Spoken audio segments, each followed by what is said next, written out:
Yes speaker महोदय, दूसरी ओर वे सरकारी कार्यक्रमों की मुखर आलोचना भी कर रही है, अर्थात विभिन्न आंदोलनों और दृश्य श्रव्य प्रचार माध्यमों के द्वारा लोगों से करवा रही है।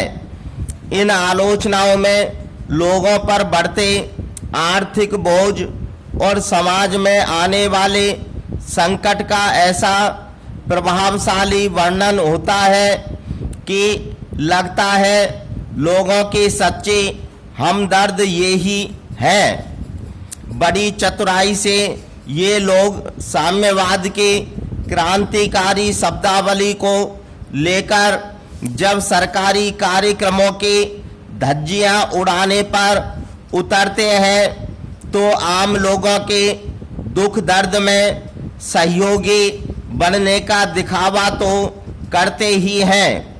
साम्यवाद को वर्तमान परिप्रेक्ष्य में अप्रासंगिक बना देने का अप्रत्यक्ष प्रयत्न और करते हैं।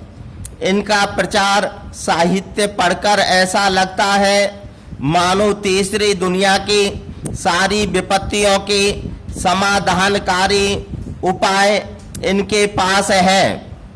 आर्थिक विकास की दिशा को अपने नियंत्रण में लेकर अब ये अंतर्राष्ट्रीय एजेंसियां यह सुनिश्चित करने पर उतर आई है कि तीसरी दुनिया के वे देश जो प्रचुर मात्रा में वित्तीय सहायता लेते हैं, परिवार नियोजन जैसे कार्यक्रम को विश्व बैंक की नीति के अनुसार चलाएं।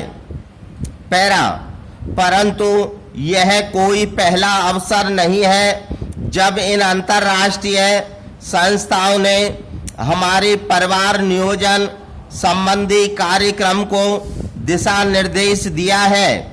वास्तव में इनका हस्तक्षेप तो इस क्षेत्र में 1960 के दशक से शुरू हो गया था और 1990 के दशक तक निर्बाध रूप से चलता रहा।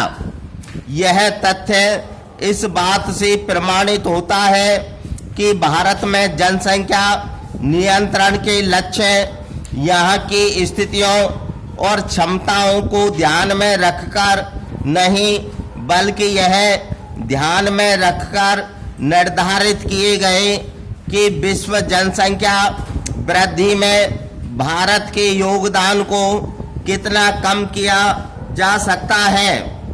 यहाँ तक कि गर्भ निरोधक उपकरणों एवं दवाओं में भी किस पर कब अधिक जोर देना है, इस बात का फैसला भी धन देने वाली एजेंसियों की इच्छा पर निर्भर रहा।